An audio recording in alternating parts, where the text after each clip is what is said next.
Ladies and gentlemen, welcome once again to the Overtime NFL Draft Podcast. I am your host, Ryan Schlipp, joined as always by Mr. Mark Jarvis. And today we're going to be looking at the running backs for the 2020 NFL Draft. There's a really big list. I think we've got like 38. So what we're going to do is we're going to do half. I don't know, 16, 17, 18, whatever. And then on Wednesday we're going to do part 2. And as far as the list, it's really in no particular order. I tried to put it in some kind of an order from best to worst, but at this point in the season, we don't really know what's what. And as far as the number one, I live in Madison, Wisconsin, so you do your best guess on who I picked first. But anyways, we're not going to waste any time. We're going to take a quick break right now, and we're just going to dive right into it. All right, man, let's start with Jonathan Taylor out of Wisconsin, 5'11", 219, 2,194 yards, 7.1 yards per carry, 16 touchdowns, added only 8 receptions for 60 yards. Pretty easy to see the positives with a guy that goes over 2,000 yards and basically did it 2 years in a row. Great build, athletic freak, 605 squat, 350 clean, supposedly runs in the 4.3s for a 40 time. All likelihood, if he stayed for his senior year, he's probably going to have the NCAA rushing record. With that said, however, Wisconsin backs do have a pretty tough history of just tearing it up and then not being super great pros. Some of the success probably should go to the offensive line. The amount of use that he has in Wisconsin, there's going to be a lot of tread on his tires, and he offers very little to nothing in the passing game, not just with his hands, but also no idea if this guy can stay in and block whatsoever. So with all that, give me your thoughts on Jonathan Taylor as far as what you're seeing on tape, and then as well as what you think he projects to in the NFL. I think he breaks the mold kind of from a lot of these older Wisconsin backs that we've seen, these guys who put up really good numbers but don't always have the greatest athleticism. They don't always check those boxes that you kind of want in a pro prospect, even though they do put up big stats. And I think Taylor, you look at him and you see a guy who could be running in the 4.3s, at least going to be in the low 4.4s. You really don't. You see those stats and you see the school he's coming from and these things, and you go into his tape expecting this old school bruise him up type of runner, and he's pretty shake. Like, he's got some shake to him. He can get lateral. He can make you miss. He's tough too. He's not going to go down on first contact. Like, he is a complete runner. Like I said, there are concerns about, okay, he wasn't using the passing game. Is he going to be a true 3-down type of guy? I think those questions can kind of be translated to a lot of these running backs in this class. A lot of these underclassmen don't have that experience as a pass catcher. But I think what Taylor brings you just in terms of the complete skill set as a runner is pretty special.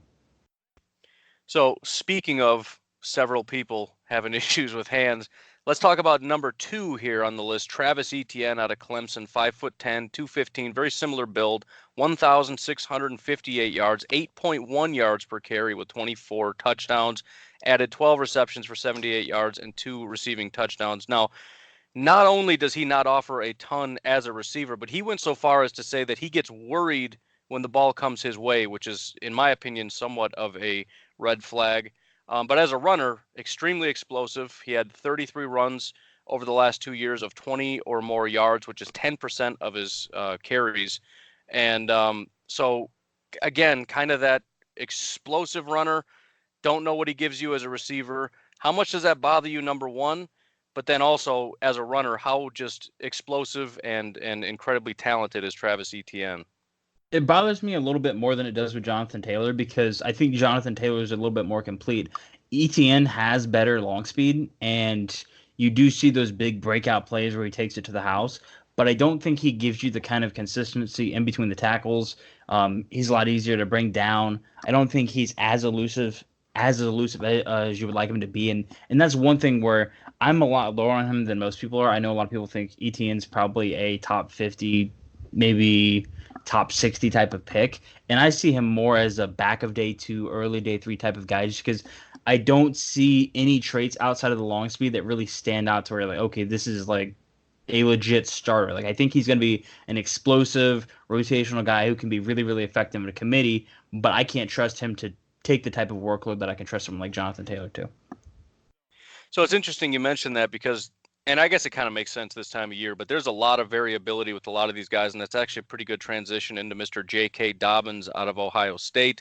So he's 5'10", 217, again, pretty similar build, 1,053 yards, only 4.6 yards per carry, 10 rushing touchdowns, added 26 receptions for 263 yards through the air and 2 touchdowns. But on one end, you got a guy that as a freshman comes in, gets 1,400 yards, tons of offers coming out of high school, super productive.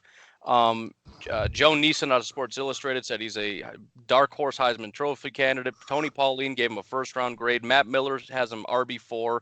On the flip side, though, Mel Kiper pointed out that he's much less explosive, going into this year. And Pro Football Focus, in their superlative section, said that he is the running back that whose hype does not match the grade that they gave him. So I'm curious where you fall on J.K. Dobbins and what do you think about his upside, maybe his floor, and some of the things you like and don't like about him.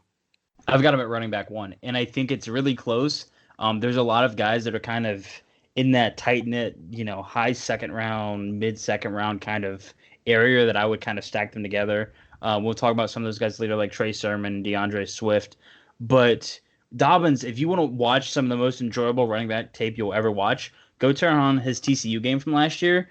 His contact balance is insane. He can make you miss. He does bring some value in the passing game.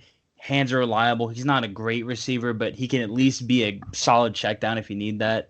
But just the vision, the balance, ability to create, he creates better than Taylor, Etienne, and pretty much any of these other guys do that we're going to talk about today. Well, I didn't expect that, but that's pretty cool. So next, number 4, we got Najee Harris out of Alabama. So he's kind of the first big boy of the group, right? 6'2", 230 pounds, 783 yards, 4 touchdowns, 4 receptions for only 7 yards. So I think he's kind of similar to the other guys that we've talked about, but maybe to a much larger degree. And what I mean by that is another highly recruited guy. He is a runner, but not much of a receiver, but he's also, again, 783 yards, maybe even less of a receiver than some of these other guys. So what do you see out of Najee Harris out of Alabama? Is he, because they're notorious for their bigger guys, but are we looking at more of like a Eddie Lacy, like he could be really good, or is he one of those guys that maybe he's going to be somewhat productive in Alabama, but doesn't really fit in the NFL these days? Well, let me ask you this. What's the highest you've seen him ranked in these, early preseason summer big boards, and what's the lowest you've seen him ranked? I've seen him probably top 5 to, maybe outside of the top 10, maybe even outside of the top 15, probably. Let me just tell you that I'm going to be a lot lower than almost anyone else you're going to see talking about Najee Harris. I have him as a deep UDFA, and I think he's more like running back 30, running back 35 for me. Like, he's pretty far back there. And you do see some flashes, but what's the biggest issue with those big guys? They're just not fast enough to get away from contact, and they can't make you miss. They can't limit that contact window, so they're taking straight-on shots. And I don't think Najee has the balance that you're looking for of a guy who can kind of just walk through hits and keep powering forward. There's just not much that I see with him that says dynamic, that's going to separate him from the pack. So next up, we've got DeAndre Swift, and I think we're kind of looking at a different mold with DeAndre Swift. So first of all, 5'9", 215, 1,049 yards, 10 touchdowns, 32 receptions, 297 receiving yards with 3 touchdowns. So when we get into DeAndre Swift, we're kind of looking at more of the Swiss Army knife in this class. Cracked 1,000 yards, but you can also find this guy out in the slot. You can find him out wide. Had the most receiving yards of all the backs last year, of all the guys that we're talking about today. He was running back 2 as far as PFF is concerned, but I'm curious about his ability as a feature back in the NFL, especially at his size.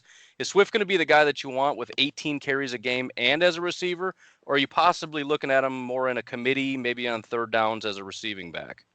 Let me just say the name is perfectly accurate. He is very swift. And I think that the size is a little bit of a concern. He's not a particularly powerful guy. He's not someone that's going to run you over. But I do think he could handle an NFL workload. I'm not saying run him into the ground like someone like Taylor or Dobbins. You could run those guys into the ground all day. Swift, I think you got to kind of manage how often you're giving him the ball, how many touches he's getting. And if you want to give him targets out of the backfield, just get him involved as a receiver. I think that's the better way to utilize him compared to a lot of these more, like I said, run him into the ground type guys. But he can kind of do it all. Like you mentioned, you see him in the slot. You see him just the ability to make plays. He's kind of the complete package, and he's one of the most complete guys in this entire running back group because you can't really pick a huge flaw. Like the only thing that I really kind of picked out as like this could be an issue is I don't think the speed lives up to what it's supposed to be. I've seen people saying he runs high 4.3s. I'm thinking more like low 4.5s, which isn't necessarily bad, but you want a guy who's a little bit more explosive. But he's got a really well-rounded game. So next up, and this is number 6 on our list so far, we've got Cam Akers out of Florida State, 5'11", 212 pounds, 706 yards on the ground, 4.4 average for 6 touchdowns, added 23 receptions for 145 yards and 2 touchdowns. So I think Akers is a little bit tough to get a read on, if for no other reason than his offensive line is pretty abysmal. That might be somewhat of a benefit when you get into the NFL and it gets to be a little bit more tricky. But the problem is he hasn't actually been all that productive behind that not great offensive line. So I'm just curious if you're leaning a little bit more toward, let's say, the Draft Network that has him number 51 overall, or are you kind of leaning more toward Tony Pauline that has him going undrafted? I'm a little bit higher on him than Pauline. I think he's more of a late-round guy based on what we saw last year. But he's kind of the perfect combination of like all the things you don't want to see with a prospect in terms of situation, because he's running behind one of the worst offensive lines in all of college football. He was hurt last year, so he wasn't as explosive as he used to be. Coming out of high school, he was running 4.4s electronically timed, and last year he looked like he was a 4.6 guy. So you see some moments on tape where he can make a miss, he can create for himself in space, but there's just so much that has been wrong kind of with his past season where you're saying, okay, is this who he is now? Where he's now this guy who's a 4.6 runner who's not always reliable, not always going to bring power to the table, or is he that 4.4 phenom that we kind of saw in his freshman year? That's kind of to be determined. As of right now, I'd be a little bit more conservative with my estimate on him, but if he returns to form, he could be in for a really big year. So next on the list, A.J. Dillon out of Boston College, 6 foot, 250 pounds, 1,108 yards, 4.9 yard average, 10 touchdowns, 8 receptions for 41 yards, and an additional touchdown through the air. So it seems like maybe we're getting a little carried away calling him Leonard Fournette. However, 250 pounds, 4.4 speed, raw power, great gap runner, probably not going to do as good as a zone back. Contributes very little as a receiver. It's hard to say those things out loud and not immediately think Leonard Fournette. Do you think that's a fair comp? And where do you maybe see him being drafted? Could he possibly be in that first round category, or is this just a Leonard Fournette light that's going to be later on drafted? Well, let me just say that I do like the Fournette comp just because there's not many guys that kind of fit that mold. There's not many guys that are 240 plus pounds and kind of straight line-ish and more built around the power of their game. And let me say this, he's at 250 pounds, that's not going to fly in the pros. He is way too slow at 250 pounds. Now, he can still move for 250, but he's going to have to drop about 10, 15 pounds if he really wants to get to a weight that kind of works better for the pros. But you see some moments where he's not going to outright make you miss, but he can kind of narrow that contact window, make it tougher to get a clean hit on him. Balance is decent, but you do have concerns of, how fast is he getting off in terms of acceleration, burst through the hole. He can drag guys with him just because he does have that, that horsepower to just pull through. But it's a question of when is too big an issue, and I think he's kind of on that. He's right on that line of he's too big for it to really work as a pro. And then also you have to factor in he doesn't really have much experience as a pass catcher. He has the size to be really imposing as a pass protector, but we haven't really seen a lot of him in the receiving game. And that's with the way the league is moving, they're not going to want a guy who's 250 pounds and not contributing in that area of the game. Agreed. Next up, we got Ino Benjamin out of Arizona State, 5'10", 201 pounds, 1,642 yards, 5.5 yard average, 16 touchdowns, added 35 receptions for 263 yards through the air, an additional 2 touchdowns. It might be a slight exaggeration to say that Ino is the entire offense for them, but they do lean on him a ton. And it kind of makes me wonder a little bit as far as, a 5'10", 200-pound guy to have 300 carries and 35 receptions and whatnot. But by all accounts, it seems as though he's holding up pretty well. So my first question is, do you think he's going to be able to hold up? Beyond that, though, 84 missed tackles forced, It was that, which is the highest, by the way, for Pro Football Focus. In addition, 1,030 yards after contact, which is ranked second. He kind of plays like a big guy. What do you think about Ino Benjamin and his size? He seems to be playing bigger. Do you think he's going to be able to hold up in the NFL? Is he going to be kind of a feature back, or is he going to be a little bit more of a smaller, maybe scat back type player? He's a fun player, almost too fun, because he wants to do these all these spins and jukes, and rather than that, just make a cut and just go. But he has such an exciting style of play, and I think that even though he is only around 200 pounds, that compact frame put together very nicely. It makes him very durable. It makes him a guy who you can kind of run 20 times a game if you need it. And he doesn't take big hits either. Like he finds ways to make guys kind of come up with these grazing shots rather than hit him head on. I want to see a little bit more contribution from in the passing game, but I think the potential is seriously there to be one of the top 5 running backs in this class. It's just a matter of how good is he going to test, because he's not a great athlete. He's more of just a natural runner than a guy who's going to wow you with the long speed or the burst or anything like that. But like I said, he has a very, very fun game, and their coach said they're going to run him to the ground this year. I hope they don't get him hurt, but I would not be surprised to see him get 300 carries and rush for 1,500 yards. Next up, we got Zack Moss out of Utah, 5'10", 222, 1,096 yards, 6.1 average, and 11 touchdowns. Added 8 receptions for 50 yards and 1 additional touchdown. So the one interesting note about Zack Moss is that he's actually the cousin of Santana and Sonoris Moss, from former NFL players. But he was actually expected to enter the draft, if I'm not mistaken, last year, and had a relatively decent projection, maybe even possibly a day 2 pick. So it was a little bit surprising when he went back to school. Shifty, slippery guy, 53 forced missed tackles on only 179 attempts. But again, like some of the other guys, the issue with Moss is his hands. And this time, it's not just as a receiver. He's also got issues holding on to the ball. So give me your thoughts on Moss and how he projects as an NFL back. Yeah, and late in the year, I think it was a broken leg that he went down with that kind of set him out and ended up sending him back for another year for his senior year. And I think that Moss is almost like a Josh Jacobs light. I don't think he's as powerful or as explosive as Josh Jacobs is, but he's one of those players who he's going to fight for every yard. You put the ball in his hands and you need a first down, he's going to get it. Good vision, finds ways to just create for himself when plays break down, but he's not going to go searching for things like Ino Benjamin does. He's not going to try and work outside of the structure necessarily, but just he's going to find the hole, attack it.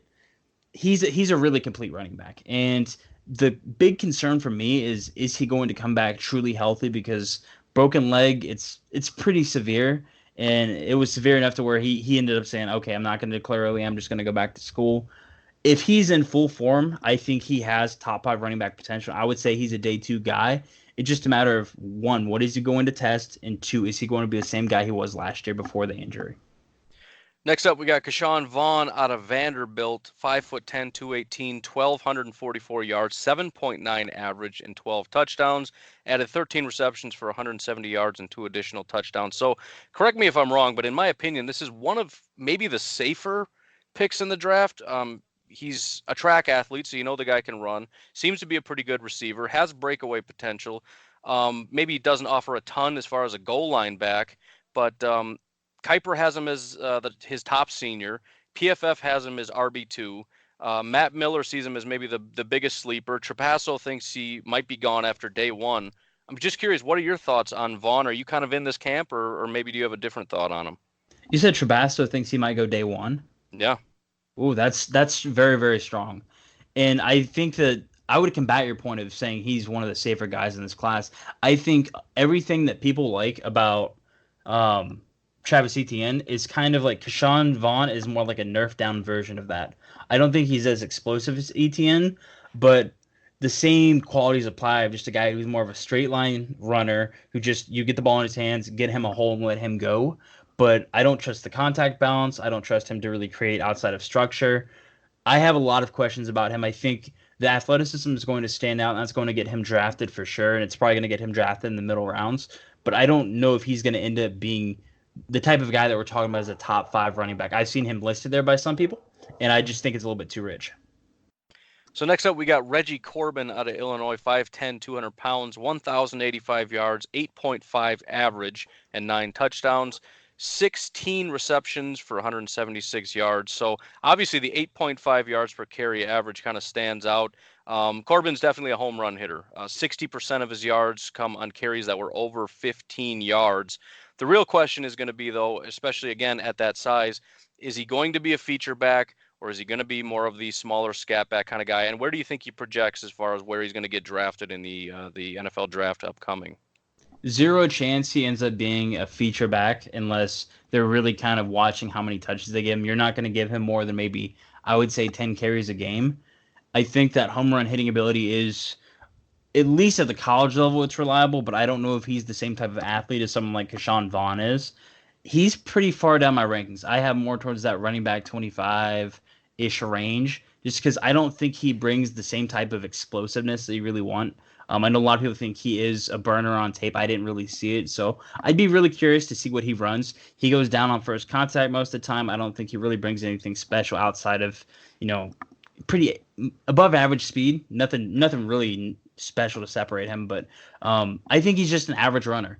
And I've seen some people mocking him around round 4, round 5. That's way too high for me. I would say he's going to be firmly in UDFA territory, with maybe a team, if he tests very well, throwing out a flyer in the later portion of the draft. So next up, we got Trey Sermon out of Oklahoma, 6'2", 221, 947 yards, 5.8 average, 13 touchdowns, added 12 receptions for 181 yards. So I think Sermon looks pretty good on paper. Good size, great stats, especially for a back that's splitting carries. Grades out well for PFF in just about every category, maybe not receiving quite as much. The question would be, how much is the Oklahoma offense kind of contributing to all of this stuff? Obviously not his size, but the stats and whatnot. And even Pro Football Focus went on to elaborate a little bit on the fact that his missed tackle rate, which was extremely high, is kind of misleading. And the quote for them was, he's certainly elusive, but it's not the same as an every down back grinding out short yardage runs. His high running style was fine in space, but doesn't hold up nearly as well when blocking wasn't perfect. So again, my question would be, as good as he seems to be, how much of that is the Oklahoma offense, and what do you think is going to happen when he makes it into the NFL? I think he creates for himself in a way that was even beyond that offensive line. I mean, if you get the ball in his hands, it doesn't matter how good his line is. He has the power and the balance to really just make plays. And he's not a fast guy. He's probably going to run in the high 4.5s, maybe even low 4.6s. But if you thought David Montgomery in the Big 12 wasn't a concern, that you trusted his tape, that it wasn't kind of ruined by having a lower level of opposition, then you're gonna love Trey Sermon, because he's not I wouldn't say he's not flashy, because he does have some flashy plays, but he's not going to be the home run hitter. He's not going to be the guy that's ripping off these chunk yardage runs or anything like that. But if you need 3-4 yards, he's going to find a way to get it. He's going to create for himself. He's going to make plays happen. He's one of the more, I don't want to say well-rounded, because he isn't that good of an athlete, but he brings what you want as a blocker, as a receiver, which is a little bit surprising. He can run routes pretty nicely. And just as a pure runner, he's one of the more natural guys in this class. Next up, we got Kylin Hill out of Mississippi State, 5'11", 215, 734 yards, 6.3 average, and 4 touchdowns. Added 22 receptions for 176 yards and an additional 4 touchdowns. So Kylin is going to be another case of, he's a freak, but what else? So he made the Bruce Feldman annual freak list, 400-pound bench, 600-pound squat, praised to the hilt with his strength and speed. The question remains, however, is this going to be a guy that goes to the combine and absolutely annihilates it, but doesn't do much else? Or is this guy a legitimate running back? Well, let me start with what I expected out of Kylin Hill when I went to watch him and what I actually got. I expected a guy who could flat out fly with a 4.4 40 type of speed, and then just being a very elusive runner. I got more of a linear, straight line runner who probably is a 4.6 guy. And that was really disappointing. I don't think he's great with balance. I don't think he has great elusiveness. He's kind of middle of the pack in almost every area, and I did give him a UDFA grade.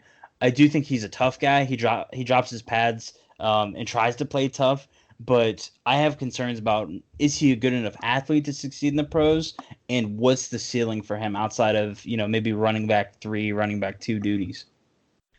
So next up, we got Anthony McFarland out of Maryland, 5'8", 193 pounds, 1,034 yards, 7.9 average. Added 4 receptions for 7 total, or nope, 7 receptions, 73 yards, and no additional touchdowns. So the size is somewhat of a problem, but I kind of see him, and there's a few others that fit this mold, but kind of that Hollywood Brownish mold, but for running backs, obviously, where you look at the size and you go, nope, that's not going to happen. But then you see the big play potential, and it kind of becomes a different story for some people falling in love with him. So I'm just curious where you fall on this. How much of his size, that 5'8", 193 frame, going to bother you? And then beyond that, as a runner, what do you see from him? The size is worrisome, and it kind of drops him out of that day 2 tier for me. But when you look at the long speed and the burst, you have to expect this guy to get drafted. I think he's going to be a late round guy, but he has legitimate low 4.4, high 4.3 type potential in the 40. Once he gets a hole, he's gone. He's not going to try and wow you with these sharp cuts and making all these nice sideline to sideline type of plays. He's going to get north south, go and just get as much yardage as possible. And I'm not sure what the ceiling for him really is outside of maybe a very impactful, breakout type of guy as a running back too, or a committee guy. I don't think he's ever going to shoulder the load for an offense, but he can be a real weapon. So next up, we got Lamical Perine out of Florida, 5'11", 227 pounds, 826 yards, 6.2 average, and 7 touchdowns. Added 13 receptions for 170 yards and an additional touchdown. Now, he was listed at 227, but supposedly he cut weight. I don't know exactly where he's at, but I think this is in an effort to kind of shed that conception that he's just sort of a between-the-tackles grinder and he can kind of do a little bit more than that. But I was kind of thinking on the flip side, that's sort of what people like about him, isn't it? Isn't it sort of the fact that he's a thumper and he's a grinder and he's just going to just absolutely tear people up and he's going to go to war for your team.